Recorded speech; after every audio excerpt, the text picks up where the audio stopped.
Era uma sexta-feira, 2 horas da tarde, quando eu, meu melhor amigo e nossas namoradas saímos para acampar na chácara que o papai acabava de comprar. Uma chácara enorme e linda, apesar do abandono por parte do ex-dono, que desde o falecimento de sua esposa naquele mesmo lugar, largou tudo e foi viver na cidade. Por volta das 3, chegamos. A casa estava em pedaços e quase tudo coberto por um matagal que pouco a pouco devorava o que ali existia. Paramos o carro em um espaço do quintal, agarramos nossas coisas e saímos caminhando pelo meio do mato em direção ao riacho que ficava perto dali. Poucos minutos depois, chegamos e encantamos com o lugar. Do outro lado do riacho, a mata era fechada, enquanto que do nosso lado não havia barranco.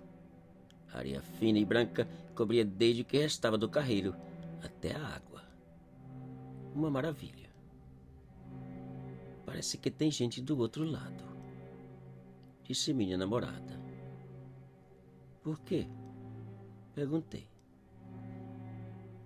Parece que vi uma pessoa. Pare de imaginar coisas.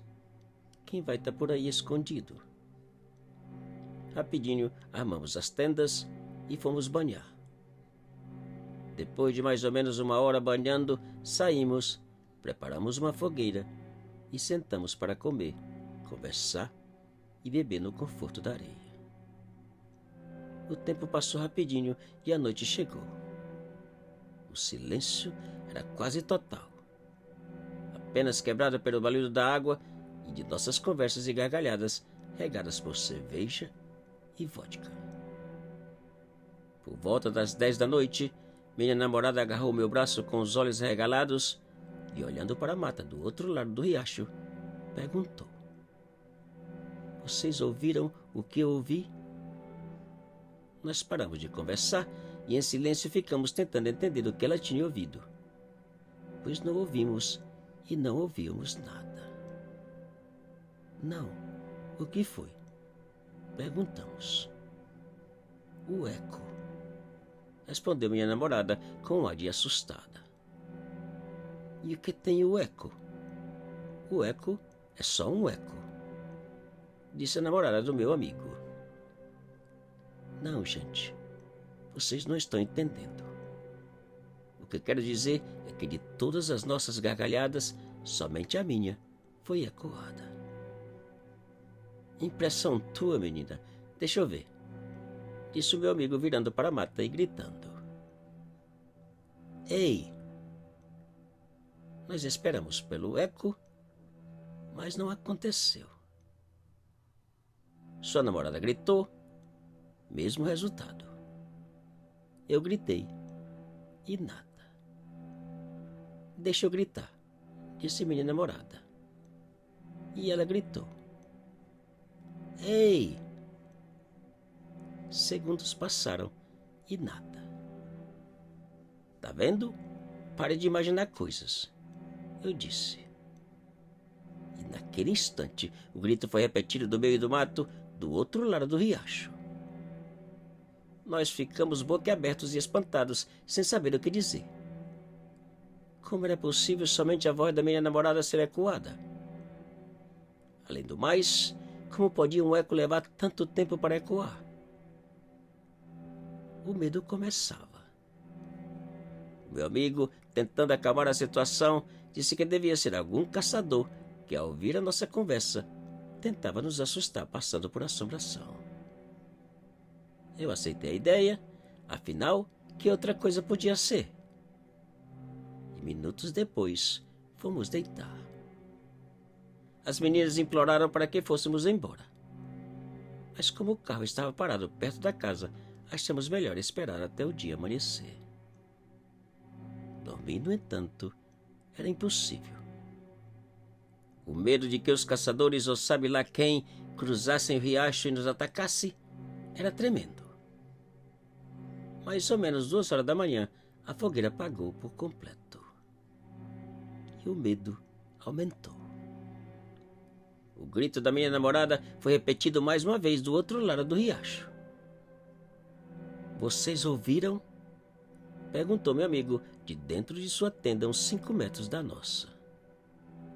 Eu respondi que sim, ao mesmo tempo que o grito era repetido mais próximo ainda. Como se o caçador, ou sabe lá quem, atravessava o riacho.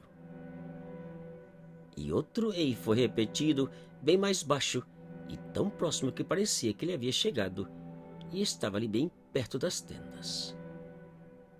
Meu coração acelerava sem saber o que fazer. Minha namorada tremia de pavor. Poucos minutos depois, o barulho de passos começou, indo e vindo de uma tenda a outra, bem devagar, como se a pessoa estivesse observando ou esperando por qualquer reação da nossa parte. Mas reagir como? Se as nossas únicas armas, os 2 facões que havíamos levados, estavam do lado de fora das tendas. A única coisa que eu podia fazer, com certeza o meu amigo também, era tentar acalmar a namorada e rogar a Deus por proteção. Os passos continuaram lentos e assustadores. Às vezes tão próximos da nossa tenda que dava a sensação de ouvir a respiração daquela pessoa. Depois de um bom tempo para lá e para cá, os passos pararam. E um outro grito foi dado mais distante, e tudo acalmou. O silêncio era ainda mais apavorante. Depois de mais ou menos uns 15 minutos em silêncio, o meu amigo disse que ele e a namorada não iriam esperar que o caçador voltasse, e que estavam decididos a largar tudo para trás e correr até o carro. Minha namorada concordou com a ideia e saímos disparados rumo ao terreiro da casa. Poucos minutos depois, chegamos e, ao entrarmos no carro, vimos uma estranha figura de mulher aparecer na janela da velha casa e gritar: "Ei!" Enquanto minha namorada, meu amigo e sua garota gritavam em pavor que, pelo amor de Deus, fôssemos embora dali, eu pisei no acelerador e saímos deixando para trás algo que jamais esqueci.